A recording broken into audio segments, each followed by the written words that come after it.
तो हमारे यूनिट का नाम है फॉरेन एक्सचेंज रेट। अब इसके अंदर जो हमारे कोर्स में, जो प्रिस्क्राइब्ड कोर्स के अंदर टर्म 1 के हिसाब से डिफाइंड है सिलेबस, उसमें ये दे रखा है कि एक तो हमें फॉरेन एक्सचेंज और फॉरेन एक्सचेंज रेट का मतलब पता होना चाहिए, और दूसरा हमें ये पता होना चाहिए कि फॉरेन एक्सचेंज के अलग अलग जो सिस्टम्स होते हैं उनके बारे में थोड़ा सा हमें ज्ञान होना चाहिए। लेकिन फिर भी बेसिक जानकारी के लिए हम थोड़ा सा करेंसी डेप्रिसिएशन एप्रिसिएशन कॉन्सेप्ट को भी आपके साथ कवर कर लेंगे, क्योंकि ये जानकारी महत्वपूर्ण है। बाकी इसके अलावा बाकी चीज़ें जो हैं वो हमारे अब रिवाइज सिलेबस के हिसाब से कोर्स में नहीं है कि डिमांड और सप्लाई के क्या फैक्टर्स होते हैं फॉरेन एक्सचेंज के, या किस तरह से मार्केट का फॉरेन एक्सचेंज रेट डिटरमाइन होता है। तो अगर सिंपल आपके साथ बात करूं कि फॉरेन एक्सचेंज क्या होता है, तो फॉरेन एक्सचेंज का मतलब ये है कि कोई भी दूसरी करेंसी को हम फॉरेन एक्सचेंज बोल सकते हैं, चाहे डॉलर हो, पाउंड हो, यूरो हो, येन हो, मतलब किसी भी दूसरे देश की करेंसी को आप फॉरेन एक्सचेंज नाम से पुकार सकते हो। अब फॉरेन एक्सचेंज रेट क्या होता है? जैसे हर चीज का एक बाजार होता है जहां पर आप सामान खरीदने जाते हो, आप जूते खरीदने जाते हो, शर्ट खरीदने जाते हो, पेन खरीदने जाते हो, तो हर चीज का एक रेट होता है। एक पेन है तो 10 रुपए का, एक शर्ट है तो 100 रुपए की, एक जूता है तो 1000 रुपए का। तो इसी तरह अगर आपको कोई फॉरेन एक्सचेंज खरीदना है तो उसका भी एक रेट होगा। फॉर एग्जाम्पल $1 का रेट है 100 रुपए, तो आप उस रेट को बोलते हो फॉरेन एक्सचेंज रेट। तो अलग अलग कंट्रीज के अपने अपने रेट्स होते हैं, अपनी अपनी करेंसीज होती हैं। तो अगर हमें किसी पर्टिकुलर कंट्री की करेंसी चाहिए तो हमें अपने करेंसी को कन्वर्ट कराना पड़ेगा। अब आपके लिए जो इसमें एक टॉपिक मैंने आपको कहा कि मैं सिखाऊंगा, वो है कि करेंसी डेप्रिसिएशन और करेंसी एप्रिसिएशन क्या होता है। इसके बारे में भी एक क्विक रिवीजन कर लेते हैं। करेंसी डेप्रिसिएशन का मतलब ये होता है कि अगर पहले $1 60 रुपए का था और वो अब बढ़कर 65 रुपए का यानी 65 रुपए का हो गया, तो इसका मतलब होता है कि हमारी करेंसी कमजोर हो गई है। तो अंग्रेजी में इसको कहते हैं करेंसी डेप्रिसिएशन। और इसके विपरीत अगर हमारा $1 का रेट 60 रुपए था जो अब घटकर हो गया 55 रुपए, तो हम इसको कहते हैं कि हमारी करेंसी मजबूत हो गई है। तो अंग्रेजी में इसको कहते हैं करेंसी एप्रिसिएशन। आपको बस जो बेसिक बात पता होनी चाहिए, जो याद रखनी है आपको, वो ये कि करेंसी डेप्रिसिएशन के 2 प्रभाव पड़ते हैं, जिनसे हमारा एक्सपोर्ट बढ़ जाता है और हमारे इंपोर्ट्स जो हैं वो कम हो जाते हैं। और इसी का वाइस वर्सा करेंसी एप्रिसिएशन के भी आपको 2 प्रभाव याद रखने हैं कि इससे हमारे एक्सपोर्ट कम हो जाते हैं और हमारे इंपोर्ट्स बढ़ जाते हैं। तो इतनी सी बात बस हमको पता होनी चाहिए। तो करेंसी डेप्रिसिएशन का मतलब कि रेट इस तरह से बढ़ गया, और करेंसी एप्रिसिएशन का मतलब कि रेट उस तरह से कम हो गया। फिर इसके बाद है कि types of foreign exchange rate, यानी कि फॉरेन एक्सचेंज रेट के कितने प्रकार होते हैं, इसके बारे में आपको पता होना चाहिए। तो कितने प्रकार होते हैं? टोटल 3 प्रकार होते हैं। तो पुराने जमाने में चला करता था फिक्स्ड एक्सचेंज रेट सिस्टम। तो फिक्स्ड एक्सचेंज रेट सिस्टम वो होता था जिसमें सरकार जो है वो निर्धारित करती थी कि फॉरेन एक्सचेंज का रेट क्या रहेगा। तो सरकार ने एक बार डिसाइड कर लिया तो फिर वो सेम रेट चलता रहेगा। लेकिन उसमें फिर नुकसान ये होता था कि सरकार को उस रेट को मेंटेन करने के लिए बहुत सारा रिजर्व अपने पास मेंटेन करके रखना पड़ता था। लेकिन उसमें फायदा ये होता था कि रेट में कोई उतार चढ़ाव नहीं होता था, तो इसीलिए एक स्टेबिलिटी बनी रहती थी और स्पेक्यूलेशन भी नहीं होता था। फिर उसके कई जमाने के बाद जो नया फॉरेन एक्सचेंज सिस्टम आया, या मार्केट में जो आजकल ज्यादा चलता है, वो है फ्लोटिंग या flexible exchange rate system. Floating या फ्लेक्सिबल एक्सचेंज रेट सिस्टम का मतलब ये होता है कि सरकार कहती है इसमें हमारा कोई रोल नहीं होगा, मार्केट के अंदर अपना एक सप्लाई कर्व होगा, मार्केट के अंदर अपना एक डिमांड कर्व होगा, और जिस पॉइंट पर डिमांड और सप्लाई इंटरसेक्ट कर जाएंगे वो मार्केट में रेट जो है ऑटोमेटिकली डिटरमाइन हो जाएगा। तो इस तरह के प्रोसीजर में गवर्नमेंट का कोई रोल नहीं होता। इस तरह के प्रोसीजर में सारा रोल किसका होता है? मार्केट फोर्सेस का, यानी कि डिमांड और सप्लाई का। लेकिन एक्चुअल में जो चलता है बाजार के अंदर वो चलता है तीसरे तरह का, जिसको हम कहते हैं मैनेज्ड या डर्टी फ्लोटिंग। मैनेज्ड या डर्टी फ्लोटिंग का मतलब यह होता है कि इसमें रेट निकलता तो मैनेज्ड फ्लोटिंग तरीके से ही है, यानी कि डिमांड और सप्लाई के फोर्सेस से निकलता है, परंतु रेट को थोड़ा सा मॉनिटर करता है या रेट को थोड़ा सा मैनेज करता है किसी भी देश का मॉनेटरी अथॉरिटी। यानी कि जैसे हम अपने देश की बात करें तो कौन है मॉनेटरी अथॉरिटी? आरबीआई। तो आरबीआई उस रेट को थोड़ा सा मैनेज करता है, यानी कि वो रेट को थोड़ा सा बढ़ा भी सकता है या रेट को थोड़ा सा गिरा भी सकता है अपनी सहूलियत के हिसाब से। तो इसीलिए मैनेज फ्लोटिंग को हम डर्टी फ्लोटिंग भी कह देते हैं। तो बस आपको इतनी सी बात इसके अंदर पता होनी चाहिए। तो 3 तरह के रेट्स हो गए, और गवर्नमेंट का रोल किस में सबसे ज्यादा है ये पता होना चाहिए। फिक्स्ड में सबसे ज्यादा है, और किस में बिल्कुल भी नहीं है, फ्लेक्सिबल में बिल्कुल भी नहीं है, और किस में थोड़ा सा है, मैनेज फ्लोटिंग में थोड़ा सा है। तो ये हो गई कहानी। इसके बाद है बैलेंस ऑफ पेमेंट। तो बैलेंस ऑफ पेमेंट में हमें बैलेंस ऑफ पेमेंट का मीनिंग पता होना चाहिए, उसका बेसिक स्ट्रक्चर जो मैंने सिखा रखा है उसके बारे में पता होना चाहिए, और उसके जो कंपोनेंट्स है उसके बारे में आपको ज्ञान होना चाहिए। तो वो मैं आपको पूरा का पूरा एक ही स्ट्रक्चर से सिखा दूंगा। तो बेसिकली बैलेंस ऑफ पेमेंट के अंदर वैसे सिंपल मतलब ये होता है कि इसमें हम देश के जो लोग हैं उनका विदेशों के साथ, यानी कि रेस्ट ऑफ द वर्ल्ड के साथ जो भी इकोनॉमिक ट्रांजैक्शन होता है उसको रिकॉर्ड किया जाता है। अब इसके अंदर 2 साइड्स होती हैं, वो आपके लिए इंपॉर्टेंट है। एक लेफ्ट साइड होती है, एक राइट साइड होती है। लेफ्ट साइड को आप क्रेडिट आइटम्स वाली साइड कहते हो, राइट साइड को आप डेबिट आइटम्स वाली साइड कहते हो। लेफ्ट साइड यानी कि क्रेडिट आइटम्स के अंदर हम फॉरेन एक्सचेंज का इनफ्लो लिखते हैं, और डेबिट आइटम्स के अंदर हम आउटफ्लो लिखते हैं। अब इस पूरे बीओपी को भी 2 पार्ट्स में तोड़ रखा होता है। अगर आप पहला पार्ट ध्यान से देखोगे तो वो होता है करंट अकाउंट का, और दूसरा पार्ट अगर आप देखोगे तो वो होता है मेनली कैपिटल अकाउंट का। करंट अकाउंट के अंदर हम इनफ्लो और आउटफ्लो जो लिखते हैं वो क्या क्या लिखते हैं।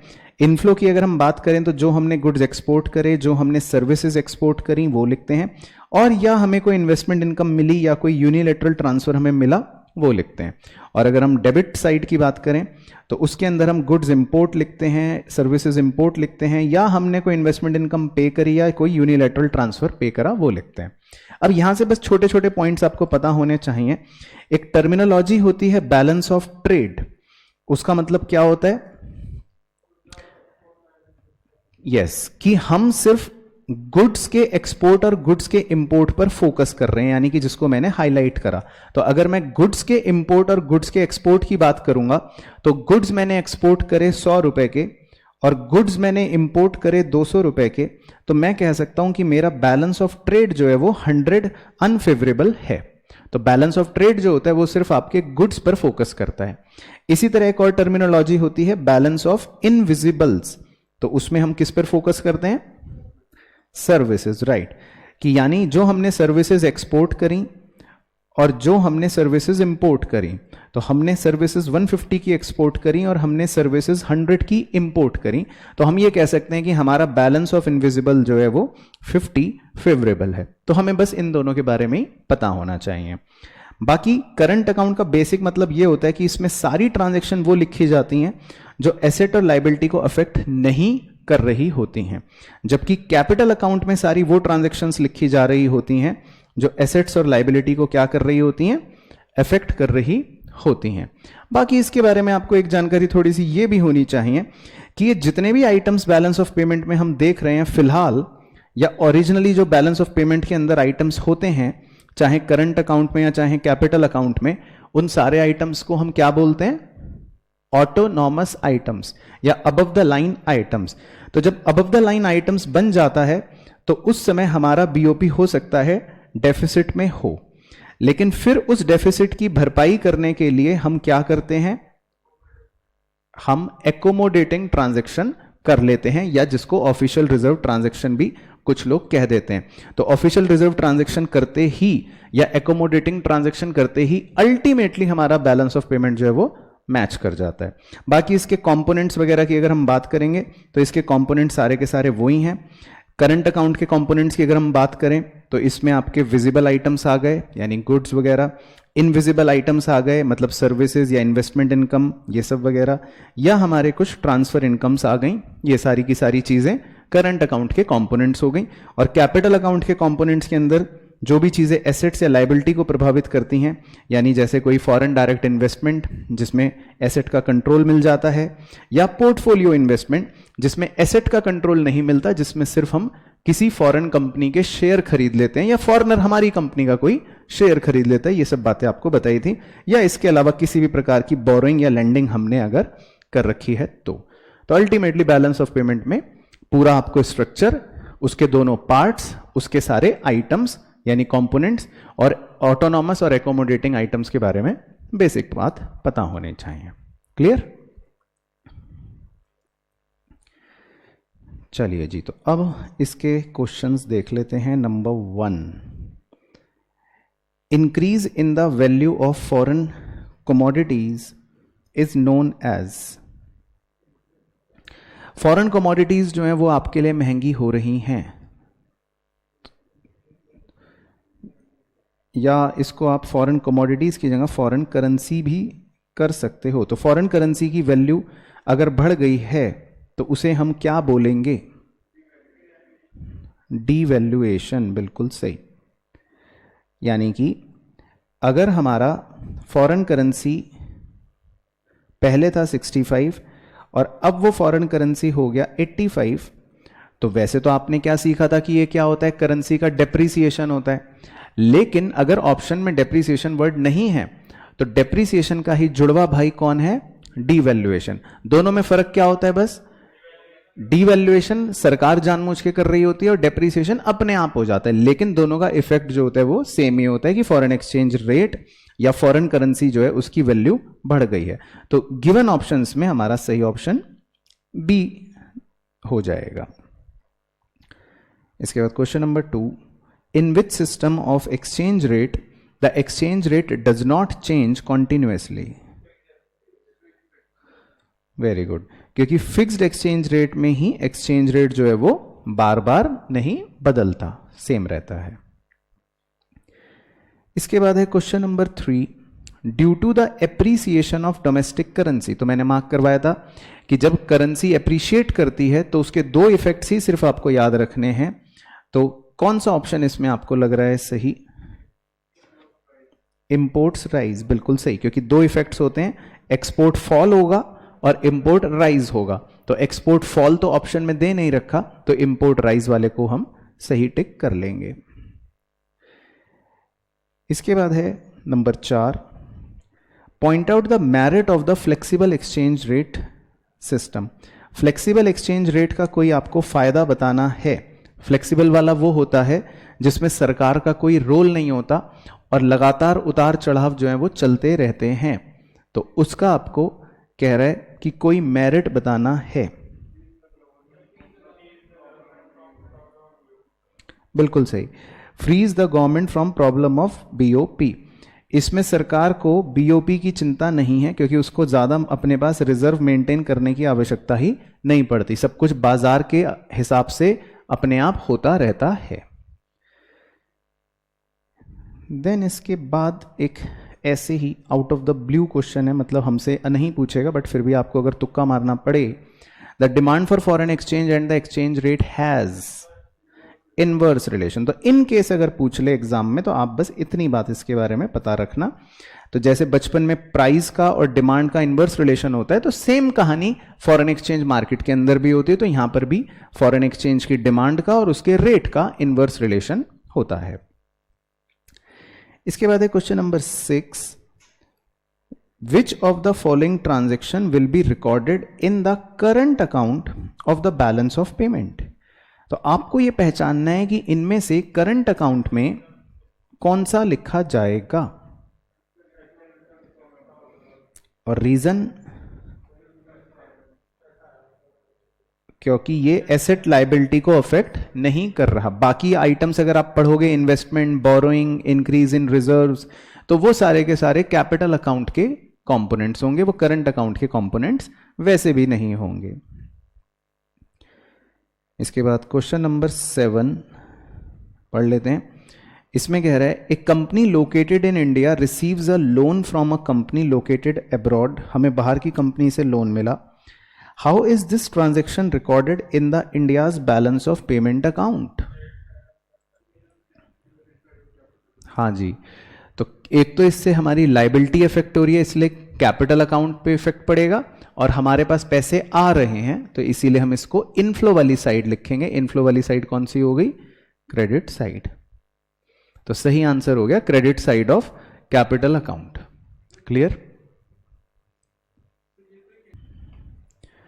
चलो question number 8, what does the balance of payment account record? तो बैलेंस ऑफ पेमेंट में हम क्या रिकॉर्ड करते हैं? बेसिकली आपको उसकी डेफिनेशन के बारे में पता होना चाहिए। तो बैलेंस ऑफ पेमेंट में क्या रिकॉर्ड करेंगे? कंट्री का इनफ्लो और आउटफ्लो फॉरेन एक्सचेंज का ड्यूरिंग अ ईयर। बिल्कुल सही, क्योंकि बीओपी के अंदर आप इनफ्लो आउटफ्लो किस चीज का रिकॉर्ड करते हो? फॉरेन एक्सचेंज का, और एक साल के अंदर या एक साल का। तो इसकी एग्जैक्ट डेफिनेशन जो बनेगी वो बनेगी ऑप्शन नंबर सी। देन इसके बाद next, unilateral transfers are, GK का क्वेश्चन है तो सही। तो यूनिलेटरल ट्रांसफर्स हो गए वन साइडेड वाले, यानी कि जो जिसमें दो जने मतलब दो बायलैटरल ना हो, खाली सिंगल लेना हो या देना हो। इसके बाद question number 10, if the value of visible export exceed the value of visible import. Visible का मतलब होता है गुड, अगर किसी को नहीं पता विजिबल का मतलब यहां पर या कहीं पर भी क्या होता है? गुड। तो कह रहा है अगर हम गुड्स के एक्सपोर्ट और गुड्स के इंपोर्ट्स की बात कर रहे हैं तो ये बैलेंस किसका बैलेंस है? तो अभी हमने रिवीजन में करा भी था कि जब हम खाली गुड्स पर फोकस करते हैं या विजिबल आइटम्स पर फोकस करते हैं तो उसके बैलेंस को किस नाम से पुकारते हैं? Balance of trade. ठीक है। इसके बाद next 11, balance of invisibles is the. Balance of invisible, तो ये भी अभी थोड़ी देर पहले हमारे डिस्कशन में आया था। बैलेंस ऑफ इनविजिबल BOI, उसमें हम क्या देखते हैं? उसमें हम देखते हैं हमने कितनी सर्विस एक्सपोर्ट करी माइनस कितनी सर्विस इंपोर्ट करी। तो कौन सा ऑप्शन सही बन गया? सी।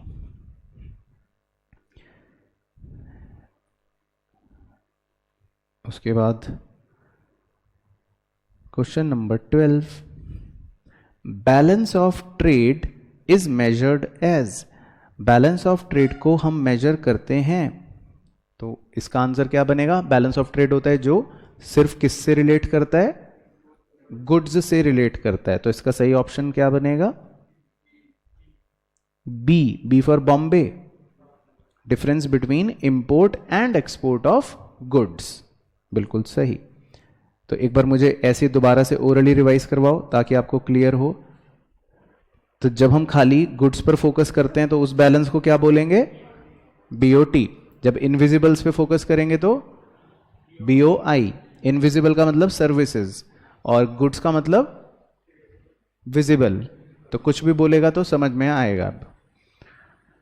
फिर 13th है, विच of the following will not be included in BOT। कह रहे हैं आप किसको BOT में इंक्लूड नहीं करोगे? बैलेंस ऑफ ट्रेड में आप किसको इंक्लूड नहीं करोगे?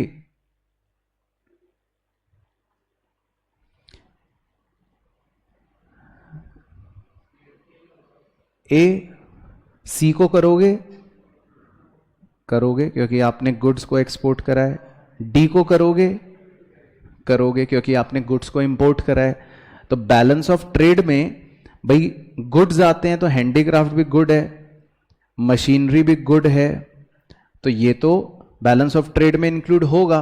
लेकिन हम बाहर घूमने जा रहे हैं तो ये तो कोई बैलेंस ऑफ ट्रेड में नहीं आएगा, ये तो कोई इंपोर्ट एक्सपोर्ट गुड का तो हो नहीं रहा। उसके बाद नंबर 14, ये अब हमसे नहीं पूछेगा तो मैं इस क्वेश्चन को स्किप की लिस्ट में डाल देता हूं क्योंकि डिसइक्विलिब्रियम वाले पार्ट्स अब हमको नहीं पढ़ने। इसके बाद last MCQ type question number 15, which items are included in the balance of payment. Visible भी आते हैं, इनविजिबल भी आते हैं और कैपिटल ट्रांसफर्स भी आते हैं। बिल्कुल सही। तो इसका मतलब ऑल ऑफ दीज। चलो तो अब लंबी गहरी सांस ले लो क्योंकि अब मुश्किल सवालों की झड़ी है, यानी कि अब आपको रीजन के साथ असर्शन लगाकर फिर सही ऑप्शन चुनना है। तो असर्शन कह रहा है, पढ़ते हैं, day to day fluctuation in the exchange rate makes bilateral trade agreements a difficult exercise. True, ठीक है। इसका रीजन कह रहा है because fluctuations in exchange trade do not restrict the growth of international trade. तो बार बार फ्लक्चुएशन होने से, आप बताओ, अगर बार बार फ्लक्चुएशन होगी, आप ऐसे सोचो, आपके घर में अगर लाइट की फ्लक्चुएशन बार बार होगी तो आपको बाधा होती है, आपको रिस्ट्रिक्शन लगता है, मुश्किल आती है, आती है। तो वो कह रहा है फ्लक्चुएशन अगर एक्सचेंज रेट में होगा तो कह रहा है उससे कोई बाधा नहीं आएगी इंटरनेशनल ट्रेड में। तो फॉल्स कह रहा है, गलत कह रहा है, बाधा तो बल्कि आएगी। तो अब सही ऑप्शन क्या बन गया? सी। तो असर्शन जो है वो एक ट्रू स्टेटमेंट था, जबकि रीजन जो है वो एक रॉन्ग स्टेटमेंट था। सही। इसके बाद नेक्स्ट है 17। असर्शन कह रहा है there is no predefined range of adjustments to the dirty floating system. कह रहा है डर्टी फ्लोटिंग सिस्टम में कोई भी प्री डिफाइंड रेंज निर्धारित नहीं होती। अब ये प्री डिफाइंड रेंज का क्या मतलब है मैं बता देता हूं एक बार। भाई डर्टी फ्लोटिंग क्या होता था उसकी बात करते हैं। डर्टी फ्लोटिंग ये होता था कि अगर मान लेते हैं रेट है 65 रुपए, तो आरबीआई चाहे तो बढ़ा ले और चाहे तो घटा ले, लेकिन क्या ये रेंज पहले से फिक्स होती है कि बढ़ेगा तो बस 66 तक ही बढ़ेगा और घटेगा तो सिर्फ 64 तक ही बढ़ेगा? तो क्या कोई प्री डिफाइंड, मतलब पहले से डिफाइंड रेंज होती है? पहले तो आप ये बताओ। नहीं होती है, ऐसा कुछ भी नहीं होता है भाई। आरबीआई को और भी बढ़ाना पड़ सकता है या और भी कम करना पड़ सकता है, तो ऐसी कोई प्री डिफाइंड रेंज तो नहीं होती है। रेंज के हिसाब से थोड़ी ना आरबीआई बढ़ाएगा। आरबीआई को तो जितनी आवश्यकता होगी उतना बढ़ाएगा या उतना घटाएगा। रेंज देख के नहीं करेगा आरबीआई। आरबीआई को मान लो आवश्यकता है कि भाई मुझे इतने लेवल तक बढ़ा दूं ताकि मेरा काम हो जाए, तो उतने लेवल तक बढ़ा देगा। लेकिन ऐसा वो पहले सोच के थोड़ी ना बैठेगा डायरी में लिख के कि मैं इतनी रेंज रखनी है। सिचुएशन के हिसाब से आपको या आरबीआई को एक्शन लेना पड़ेगा। तो there is no predefined range. तो वो जो स्टेटमेंट कह रहा है कि there is no predefined range of adjustment in dirty floating system, वो ट्रू कह रहा है, वो सही कह रहा है। समझ आ गया लेकिन आपको मीनिंग? फिर वो कह रहा है इसका reason because adjustments are allowed entirely on the merit of a case in managed floating system. कह रहा है कि भाई कितनी एडजस्टमेंट करनी है, मतलब कितना उतार चढ़ाव करना है, ये तो केस टू केस डिपेंड करेगा। पहले से नहीं सोच के रख सकते, ये तो केस टू केस डिपेंड करेगा। तो ये ट्रू हो गई बात। तो इसका मतलब स्टेटमेंट तो दोनों ट्रू हो गए। अब एक बार दोनों को जोड़ के पढ़ो इकट्ठे कि क्या लिंक बन रहा है। पढ़ तो लो। There is no predefined range of adjustments to the dirty floating system because adjustments are allowed entirely on the merit of a case in managed floating. ठीक है ना? तो अब ये बात सही हो गई। चलो इसके बाद है जी नंबर 18। नंबर 18 में कह रहा है traders and investors are expose to a high risk factor. समझ गए? ट्रू। क्योंकि ट्रेडर्स और इन्वेस्टर्स जो होते हैं उनका रिस्क काफी ज्यादा होता है, क्योंकि एक्चुअल में फॉरेन एक्सचेंज का रेट बढ़ता घटता रहता है। तो जो निवेशक है या जो ट्रेडर है, इंपोर्ट एक्सपोर्ट का काम करता है, उसको रिस्क होता है कि आज डॉलर है 60 रुपए का, पता चला कल हो गया 70 रुपए का, तो रिस्क हो जाएगा।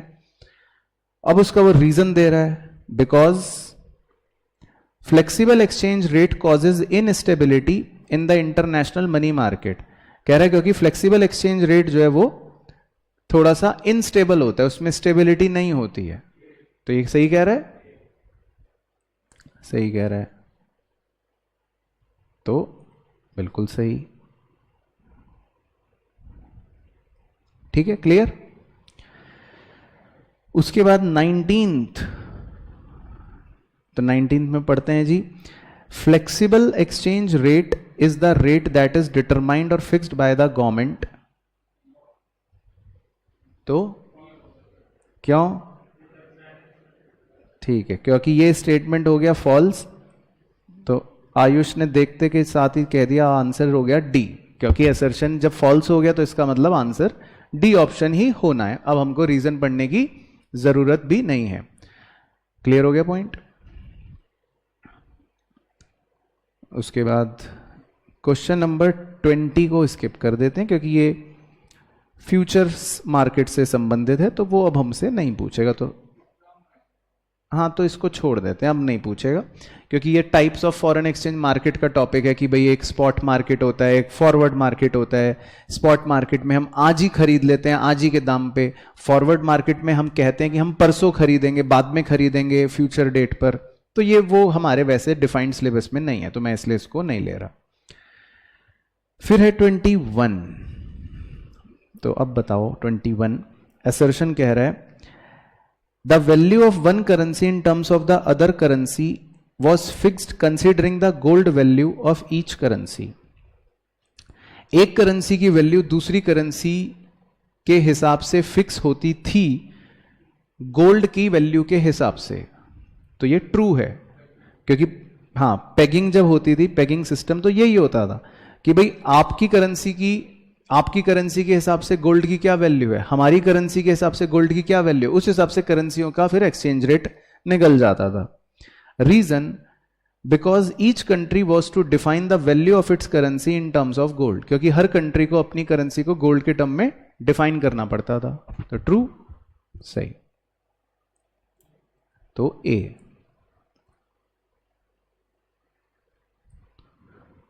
इसके बाद क्वेश्चन नंबर 22। असर्शन कह रहा है fixed exchange rate requires huge reserve of gold. True, बताया तो था। तो गोल्ड भी तो आ गया गुरु। Fixed exchange rate system maintain करने के लिए सरकार को बहुत बड़ा रिजर्व चाहिए, उसमें गोल्ड भी चाहिए, फॉरेन एक्सचेंज भी चाहिए, सब कुछ चाहिए। Because different currencies are directly or indirectly convertible into gold. True? और क्या ट्रू? क्योंकि कोई भी करेंसी हो, ध्यान रखना दुनिया में दो ही यूनिवर्सल चीज है बस, एक तो यूएस डॉलर और एक गोल्ड। तो आपकी जेब में अगर यूएस डॉलर है तो कहीं भी चले जाओ, या गोल्ड हो तो कहीं भी चले जाओ, बशर्ते एयरपोर्ट पे पकड़े ना जाओ। तो वो गोल्ड और यूएस डॉलर जो है वो वैसे आपका, ये दोनों कहीं भी चल जाता है। उसके बाद है 23। इसमें कह रहा है venture capital refers to investment in purchase of forex. ये आप स्किप कर दो, क्योंकि ये आपसे अब नहीं पूछेगा। उसके बाद 24, चलो ये आपके मतलब का है। Assertion dirty floating occurs when one country manipulates the exchange rate to foster its economic interest. True, ठीक है, ट्रू। रीजन कह रहा है because dirty floating occurs when it hurts the economic interest of other countries in the international money market. True. हाँ, D donkey, B Bombay, very good, सही। तो statements तो दोनों ट्रू हैं, लेकिन लिंक नहीं है दोनों बातों में, यानी कि दोनों बातों का रीजन के फॉर्म में लिंक नहीं बन रहा। तो दोनों बातें एक स्टेटमेंट की तरह हैं, लेकिन both are true but reason is not the correct explanation of assertion. इसके बाद 25। Allocation of resources in the area of international trade tends to become optimum. कह रहा है कि इंटरनेशनल ट्रेड में एलोकेशन ऑफ रिसोर्सेज जो है वो ऑप्टिमम होने लगा है, क्योंकि because flexible exchange rate system enhances efficiency in resource allocation. तो ये मैं समझा देता हूं। तो बेसिकली जब पुराने जमाने में फिक्स्ड एक्सचेंज रेट सिस्टम चलता था, तो उसमें मैंने बताया था कि सरकार को बहुत सारा रिजर्व अपने पास मेंटेन करके चलना पड़ता था, और बहुत सारे ही देशों को फिर ऐसा करके रखना पड़ता होगा। तो ऐसे में इंटरनेशनल ट्रेड करना बहुत मुश्किल होते थे और रिसोर्सेज जो हैं वो एक तरह से वेस्ट हो रहे हैं। भाई मैंने अपने पास खूब सारा संभाल के रख रखा है, आपने खूब सारा संभाल के रख रखा है, तो ट्रेड में कम इस्तेमाल होता था और वेस्टेज ज्यादा होती थी। लेकिन जब फ्लेक्सिबल एक्सचेंज रेट्स आने शुरू हो गए या फॉलो होने शुरू हो गए तो उनसे एफिशिएंसी काफी ज्यादा बढ़ गई रिसोर्स एलोकेशन में।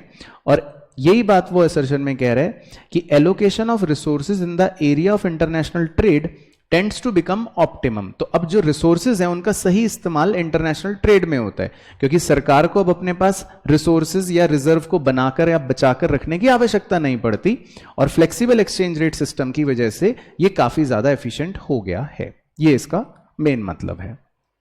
तो इसीलिए हम कौन सा ऑप्शन चुन लेते हैं? हम ए।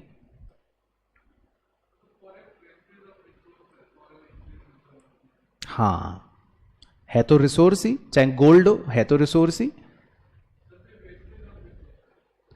क्योंकि अगर मान लो सरकार को अपने पास रोक के रखना पड़ रहा है तो चीज वेस्ट ही तो हो रही है, उसका ऑप्टिमम यूटिलाइजेशन तो नहीं हो रहा। इट इज बेटर कि वो मार्केट में ट्रेड हो, मार्केट में लोग उससे सामान खरीद सकें या अपनी जरूरतें पूरी कर सकें। तो हाँ, तो तभी तो जरूरतें पूरी हो रही हैं। उसके बाद 26 को आप स्किप कर देना, ये हमसे अब नहीं पूछेगा। उसके बाद 27, चलो ये आपके मतलब का है। 27 का असर्शन कह रहा है बैलेंस ऑफ ट्रेड या trade balance is same term. तो पहले तो बताइए जी, ट्रू। बैलेंस ऑफ ट्रेड को ट्रेड बैलेंस भी कहते हैं, ये बात बिल्कुल ठीक है। फिर रीजन कह रहा है because it often refers to the balance occurring on account of export and import of goods only. तो ये गुड्स ओनली में ही डील करता है, ट्रू। तो सही ऑप्शन क्या बन गया? बी। दोनों को जोड़ के पढ़ो, क्योंकि पहला स्टेटमेंट जो है वो तो एक फैक्ट है और दूसरा स्टेटमेंट भी एक फैक्ट है। दोनों फैक्ट फैक्ट हो गए तो रीजन थोड़ी ना हो रहा है दूसरा वाला। अगर आप दोनों को जोड़ के पढ़ोगे कि बैलेंस ऑफ ट्रेड और trade balance is the same term और because it often refers to the balancing occur on account of export and import of goods only, तो आपको लिंक नहीं बनेगा ना। तो स्टेटमेंट दोनों ट्रू हैं लेकिन लिंक नहीं बन रहा है। क्लियर? तो इसीलिए आपको बी ऑप्शन को चूज करना पड़ेगा। इसके बाद नेक्स्ट, ये भी आपके मतलब का है 28। Accommodating items are those items in BOP account that are related to such transactions as are determined by consideration of profit। तो जी BOP के accommodating item वो होते हैं जिनका उद्देश्य मुनाफा कमाना होता है। फॉल्स। इससे बड़ा झूठ तो मैंने अपने जिंदगी में नहीं सुना। मुनाफा कमाने वाले या प्रॉफिट मोटिव वाले ट्रांजैक्शंस को तो हम ऑटोनॉमस ट्रांजैक्शंस कहते हैं, जबकि एकोमोडेटिंग आइटम्स तो कौन से होते हैं बीओपी के अंदर? जो बीओपी के डेफिसिट को कवर कर लेते हैं या बिलो द लाइन आइटम। तो ये प्रॉफिट मोटिव के लिए तो नहीं होते हैं, हाँ वो above the line profit motive के लिए होते हैं। चलो, तो मुर्गे फंस जाते, तो D option is the correct option. उसके बाद नेक्स्ट, ये भी आपके मतलब का है 29। तो 29 में लिखा है export and import of services such as banking, insurance, shipping are not included in balance of trade. तो पहले आप बताओ, ये जो सर्विसेज हैं कह रहा है इन्हें हम बैलेंस ऑफ ट्रेड में इंक्लूड नहीं करेंगे। ट्रू कह रहा है? ट्रू कह रहा है क्योंकि नहीं करेंगे। फिर रीजन कह रहा है because expenditure bye tourist is included in balance of trade. Tourist के एक्सपेंडिचर को बैलेंस ऑफ ट्रेड में इंक्लूड करेंगे? नहीं करेंगे, फॉल्स है, क्योंकि बैलेंस ऑफ ट्रेड में तो हम खाली गुड्स के एक्सपोर्ट इंपोर्ट को करते हैं इंक्लूड। तो इसका सही ऑप्शन क्या बन गया? सी।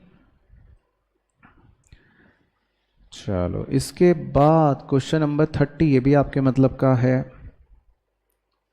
तो क्वेश्चन नंबर 30 में कह रहा है capital account is an account that records all the such transactions between resident of country and rest of the world.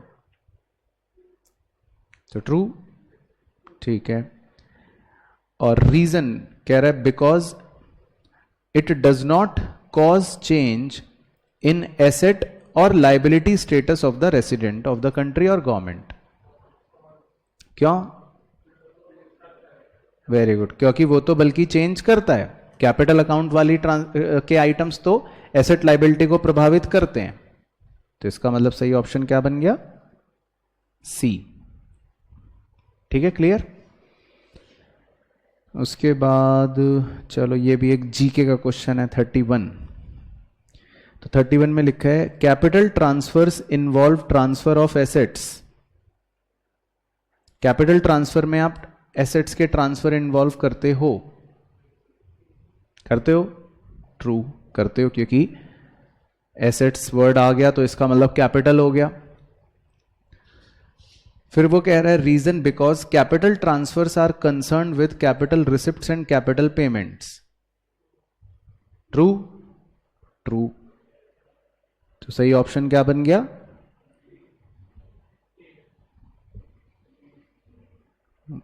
दो में से एक तुक्का मारना है, तो एक तो सही हो ही जाएगा।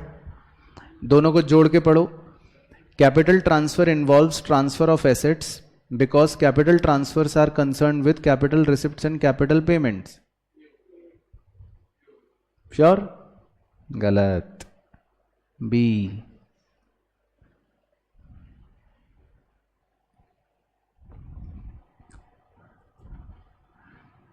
कैपिटल ट्रांसफर कर रहे हो जब आप, तो उसमें कोई पेमेंट और रिसिप्ट थोड़ी ना इन्वॉल्व होती है। ट्रांसफर का मतलब तो क्या होता है? One way. भाई मैंने आपको अपना ये मोबाइल फोन गिफ्ट कर दिया, आपको एसेट मैंने ट्रांसफर कर दिया, तो मैं क्या बदले में रिसिप्ट लूंगा? नहीं ना। तो दोनों ट्रू हैं, लेकिन रीजन बिल्कुल ही उल्टे हैं। रीजन मतलब बिल्कुल ही हो ही नहीं सकता, तो रीजन इज नॉट एप्ट। चलो बहुत अच्छे, फंसे मुर्गे। 32 autonomous items are related to such transactions are determined by consideration of profit। True, ठीक है, ट्रू। इसका रीजन दे रहा है because autonomous items are those which are meant to establish BOP identity. मतलब बीओपी को बराबर कर देते हैं, ये एकोमोडेटिंग होते हैं वो तो। बिल्कुल सही। तो ये स्टेटमेंट हो गई फॉल्स। तो इसका मतलब सही आंसर क्या हो गया? सी। उसके बाद 33 आप स्किप कर देना, ये आपसे नहीं पूछेगा। 34 बहुत ही बढ़िया क्वेश्चन आपके मतलब का। Assertion portfolio investment by non resident in our country is a negative item. Portfolio investment कर रहे हैं नॉन रेसिडेंट हमारे देश में, तो फॉरेनर्स ने हमारे देश में इन्वेस्टमेंट करी, तो ये एक नेगेटिव आइटम है? पॉजिटिव आइटम है, क्योंकि इससे तो इनफ्लो होता है। हाँ, तो उसने आंसर पहले ही बता लिया, डी। ठीक है, तो सही आंसर हो गया डी, क्योंकि असर्शन ही गलत हो गया। उसके बाद 35 ये भी आपके मतलब का है। Foreign direct investment and portfolio investments are non debt creating capital transactions. True. तो ये दोनों कैपिटल ट्रांजैक्शन है, क्योंकि ये कैपिटल अकाउंट के कंपोनेंट में आती हैं, फॉरेन डायरेक्ट इन्वेस्टमेंट भी और पोर्टफोलियो इन्वेस्टमेंट भी। और इनसे क्या हमारी लाइबिलिटी बढ़ती है? नहीं। तो ये इसीलिए नॉन डेट क्रिएटिंग वाली ही है। नॉन डेट क्रिएटिंग का मतलब होता है लाइबिलिटी तो नहीं बढ़ रही ना आपकी, ये तो फॉरेनर ने यहां पैसा निवेश करा, हमारी कोई लाइबिलिटी थोड़ी ना बढ़ रही है। तो ये ट्रू है स्टेटमेंट। फिर इसका वो रीजन दे रहा है because borrowings are debt creating capital transaction. कह रहा है बोरो जो करते हैं उससे हमारी डेट क्रिएट हो जाती है, तो ट्रू है। तो ए हो गया। ए क्यों? क्योंकि कोई लिंक नहीं है। तो हैं तो दोनों ट्रू, बट कोई लिंक नहीं है दोनों स्टेटमेंट्स के बीच में। चलो सर, थैंक गॉड मुश्किल वाले अब खत्म। अब हम तुक्के मारेंगे।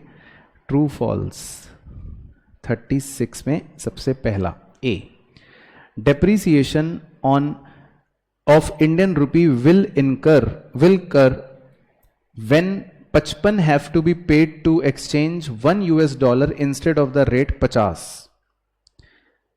आपको 50 रुपए पर डॉलर की बजाय अब 55 रुपए पर डॉलर देना पड़ेगा। तो क्या ये डेप्रीसिएशन है इंडियन रुपी का? ट्रू, सही, ये है डेप्रीसिएशन इंडियन रुपी का। इसके बाद B, the flexible exchange rate is determined by government. तो ये तो ट्रू है, फॉल्स, ठीक है। उसके बाद सी, excess of foreign exchange receipts over foreign exchange payments on account of autonomous transactions lead to deficit in BOP। क्यों? सरप्लस होगा, वेरी गुड। क्योंकि रिसिप्ट्स कह रहा है ज्यादा है और पेमेंट्स कह रहा है कम है, तो ऐसे में डेफिसिट थोड़ी ना होगा, ऐसे में तो सरप्लस होगा, ठीक है। उसके बाद next D, the import and export of machines are recorded in the current account of BOP।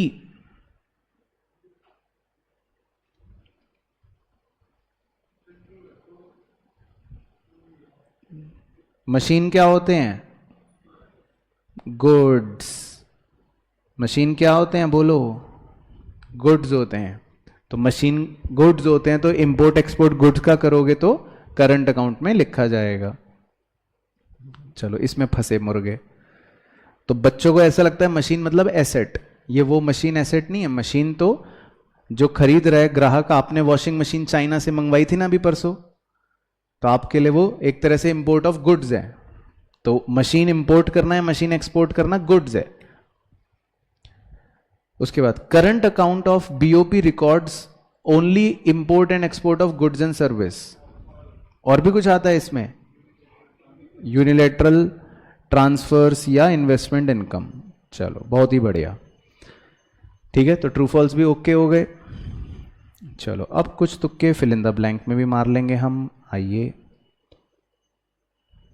A, the market in which national currencies are traded for one another is known as. कौन सा बाजार है जी जिसमें करेंसियां trade हो रही हैं?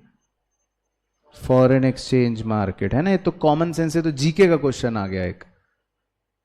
उसके बाद B, decrease in the price of domestic currency in terms of foreign currency under floating exchange rate. अच्छा क्वेश्चन है। फ्लोटिंग एक्सचेंज रेट कौन सा होता है, जिसमें सरकार करती है या अपने आप वाला? मार्केट वाला, अपने आप वाला। तो इसका मतलब टर्मिनोलॉजी डेप्रीसिएशन होगी कि डिवैल्यूएशन होगी? डेप्रीसिएशन, क्योंकि डेप्रीसिएशन अपने आप होता है, ध्यान रखना, और डिवैल्यूएशन हमेशा सरकार करती है। तो कभी भी इसके आंसर में कंफ्यूजन हो तो याद रखना, फ्लोटिंग एक्सचेंज रेट सिस्टम में डेप्रीसिएशन और फिक्स एक्सचेंज रेट में डिवैल्यूएशन। उसके बाद next C, increase in the value of domestic currency through market forces is called. Very good, appreciation. तो अगर अपने आप रेट हमारे लिए फेवरेबल हो जाए तो उसको हम क्या बोलेंगे? एप्रिसिएशन बोलेंगे। उसके बाद D, dash is one of the most important, ये छोड़ दो, अब नहीं पूछेगा। E, dash is a system in which central bank of the country allows the exchange rate to be determined by market forces but intervenes at the time to influence। Very good, manage floating, क्योंकि इसी में RBI जो है वो intervene करता है। उसके बाद F, deficit in BOP arise कब होगा? डेफिसिट BOP में जब रिसिप्ट्स ग्रेटर हैं या रिसिप्ट्स लेस देन है? रिसिप्ट्स लेस देन, ठीक है, सही। उसके बाद G, dash account transactions do not give rise to future claims. मतलब किस में कोई लाइबिलिटी क्रिएट नहीं होती, किस में नहीं होती, करंट अकाउंट में, ठीक है। उसके बाद H, dash record import and export of goods only, BOT, balance of trade, सही। यहां तक क्लियर है, सही है। उसके बाद I, charity from abroad will be recorded, ये अच्छा क्वेश्चन है। सोचो बाहर से आपको चंदा मिला तो पैसे आ रहे हैं, तो इसका मतलब कौन सी साइड हो गया, क्रेडिट साइड, वेरी गुड। उसके बाद J, there is a flow of foreign exchange into the country when we, हमें पैसे कब मिलते हैं, हमारे देश में फ्लो होता है पैसे का जब हम क्या करते हैं, जब हम एक्सपोर्ट करते हैं। तो जब आप गुड्स को बाहर बेचोगे तब आपको बाहर से पैसे मिलेंगे।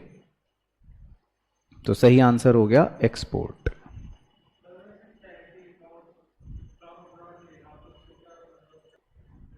चलो, तो अब एक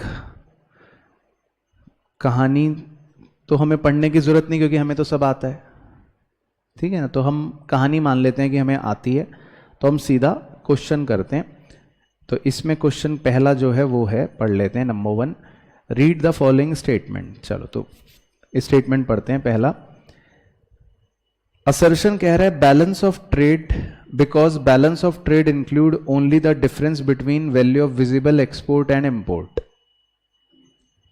तो वो थोड़ी सी लैंग्वेज है, तो बैलेंस ऑफ ट्रेड ये बिकॉज हटा दो। बैलेंस ऑफ ट्रेड में हम डिफरेंस लेते हैं विजिबल एक्सपोर्ट और इंपोर्ट का, क्या ये सही बात है, ठीक है, ट्रू। उसके बाद रीजन कह रहा है visible items are only material goods exported and imported. तो क्या ये बात सही है कि विजिबल आइटम्स में मटेरियल गुड्स एंड एक्सपोर्टेड और इंपोर्टेड होते हैं? क्यों फॉल्स, क्यों बताया तो था, भूल गए। हाँ, तो मटेरियल गुड्स मतलब मटेरियल मतलब गुड्स, तो विजिबल आइटम्स, तो visible items are material goods ही तो हुए, और क्या सर्विसेज थोड़ी ना आएंगी। तो इसका मतलब ये स्टेटमेंट भी ट्रू। तो कौन सा ऑप्शन बन गया, both A and R are correct, तो यानी ऑप्शन डी। उसके बाद सेकंड, चलो ये बताओ, in which of the following categories, कौन सी कैटेगरीज में are the transaction of the balance of trade recorded, balance of trade में कौन से ट्रांजेक्शन रिकॉर्ड हो रहे हैं, विजिबल आइटम, क्योंकि बैलेंस ऑफ ट्रेड में खाली गुड्स की ही हम बात करते हैं। तो ये तो आपको याद हो गया, इतनी बार आ चुका। उसके बाद number 3, current account records transactions relating to, current account में आपको कौन कौन सी ट्रांजैक्शंस आती हैं? जो ऊपर वाला पार्ट था बीओपी का, याद करो, शुरू में दिखाया था, उसमें कौन कौन सी ट्रांजैक्शंस आती हैं? इंपोर्ट एक्सपोर्ट गुड आता है, और फैक्टर इनकम वगैरह आती है, इन्वेस्टमेंट इनकम, और ट्रांसफर इनकम, करंट ट्रांसफर आते हैं, सब आते हैं। तो बेसिकली करंट अकाउंट के अंदर सारे ही चीजें आती हैं। भाई आपको गिफ्ट दे दिया किसी ने, ट्रांसफर, आपको चॉकलेट आपके कनाडा वाले मित्र ने दे दी, वहां से यूनिलैटरल ट्रांसफर, हाँ बिल्कुल। उसके बाद number 4, which of the following are not included in the balance of trade, आप बैलेंस ऑफ ट्रेड में क्या नहीं रिकॉर्ड करते हो? कुछ भी नहीं करते हैं रिकॉर्ड, क्योंकि बैलेंस ऑफ ट्रेड में तो हम वैसे भी खाली गुड्स का इंपोर्ट और गुड्स का ही एक्सपोर्ट रिकॉर्ड कर रहे होते हैं, तो यानी कि हम कुछ भी रिकॉर्ड नहीं कर रहे होते हैं। चलो ठीक है, मैं कुछ क्वेश्चन होमवर्क में दे देता हूं आपको, और उसके बाद लास्ट क्वेश्चन एक और डिस्कस कर लेंगे। तो 39, 40 ये भी सिंपल है, 41 ये भी सिंपल है, 42 कर लेते हैं हम डिस्कस। तो 42 की कहानी तो हमें पढ़ने की जरूरत नहीं है, ठीक है, वो तो हम चैंप हैं। चलो तो सीधा हम क्वेश्चन देखते हैं. Read the following statement. तो असर्शन कह रहा है capital account balance is an inflow of foreign exchange less outflow of foreign exchange. और रीजन कह रहा है surplus on capital account implies net outflow of capital and deficit on capital account implies net inflow of capital. तो पहले तो ये बताओ कि कैपिटल अकाउंट बैलेंस का मतलब है कि इनफ्लो जो हुआ फॉरेन एक्सचेंज का उसमें से आपने घटा दिया आउटफ्लो जो हुआ, तो उससे बैलेंस निकल जाएगा. निकल जाएगा. ट्रू. फिर दूसरा ये बताओ, कह रहे कि अगर सरप्लस आ रहा है तो इसका मतलब है कि आपको नेट नेट पे करना पड़ेगा, और डेफिसिट अगर आ रहा है तो इसका मतलब आपको मिलेगा, नेट इनफ्लो हो रहा है. तो क्या ये बात सही है कि सरप्लस का मतलब है हमें नेट आउटफ्लो हो रहा है? क्या सरप्लस इसे कहते हैं? तो सरप्लस तो किसे कहते हैं? जब हमें बल्कि मिल रहा होता है. तो ये स्टेटमेंट हो गई फॉल्स. समझ आ गया? तो इसका मतलब ऑप्शन कौन सा चूज करें हम? ए इज करेक्ट पर आर इज इनकरेक्ट. तो ऑप्शन ए सही. Question number 2. Dash account transactions do not give rise to future claims. किससे लायबिलिटी नहीं बनती? करंट. ठीक है, तब तो इसमें चैंप हो गए. उसके बाद number 3. Dash balance includes balance of trade as well as balance of invisible. किसमें दोनों आते हैं? करंट अकाउंट में. वेरी गुड, सही, क्योंकि इसी में बैलेंस ऑफ ट्रेड और बैलेंस ऑफ इनविजिबल दोनों आते हैं. और last part, invisible balance refers to. Invisible balance आप किसे बोलते हो? इनविजिबल, जो देख नहीं सकते. इनविजिबल. तो इनविजिबल करंट अकाउंट में 4 होते हैं टोटल. तो उसमें गुड्स कौन से हो गए? विजिबल. तो उसको छोड़ दो, तो बचा क्या क्या? सर्विसेज, उन्हें आप देख नहीं सकते. ट्रांसफर इनकम या इन्वेस्टमेंट इनकम, उन्हें आप देख नहीं सकते. और ट्रांसफर इनकम, उन्हें आप देख नहीं सकते. तो सही ऑप्शन कौन सा हो गया? Option C. तो अच्छा क्वेश्चन था ये. तो इनविजिबल कौन से होते हैं टेक्निकली? जिसमें आप जिन्हें देख नहीं सकते. चलो, तो डन फॉर द डे. बस होमवर्क आप कंप्लीट कर लेना, बाकी करेंगे फिर हम अगली कक्षा में.